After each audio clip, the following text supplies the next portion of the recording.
വയനാട് ദുരന്ത പശ്ചാത്തലത്തിൽ കേന്ദ്ര സർക്കാർ കേരളത്തോട് കാണിക്കുന്ന അവഗണനയ്ക്കെതിരെ AIYF മാള മണ്ഡലം കമ്മിറ്റിയുടെ നേതൃത്വത്തിൽ മാള ടൗണിൽ നൈറ്റ് മാർച്ച് സംഘടിപ്പിച്ചു.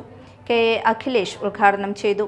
കേന്ദ്ര സർക്കാരിന്റെ ഭാഗത്തു നിന്ന് യാതൊരു തരത്തിലുള്ള പുനരധിവാസിപ്പിക്കുന്നതിന് വേണ്ടിയിട്ടുള്ള ഫണ്ടുകളോ ഈ ദുരന്തത്തെ മറികടക്കുന്നതിന് വേണ്ടിയിട്ടുള്ള മറ്റു ആനുകൂല്യങ്ങളോ ഒന്നും തന്നെ നമുക്ക് ലഭിച്ചിട്ടില്ല എന്നുള്ളതാണ് നമ്മൾ മനസ്സിലാക്കേണ്ടത്.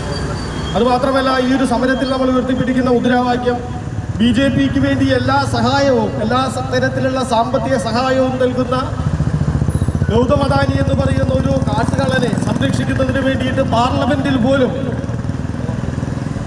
ന്യൂയോർക്ക് ജഡ്ജ്മെന്റ് പുറപ്പെടുവിച്ചിട്ടുള്ള അറസ്റ്റ് വാറന്റ് അതിനുപോലും വിട്ടുകൊടുക്കാതെ പാർലമെന്റിൽ പോലും ചർച്ച ചെയ്യുന്നതിന് വേണ്ടിയിട്ട് സമ്മതിക്കാതെ BJP ഗവൺമെന്റ് ഗൗതം അദാനിയെ സംരക്ഷിച്ചുകൊണ്ടിരിക്കുകയാണ്. രമ്യ ശ്രീജേഷ് അധ്യക്ഷത വഹിച്ചു.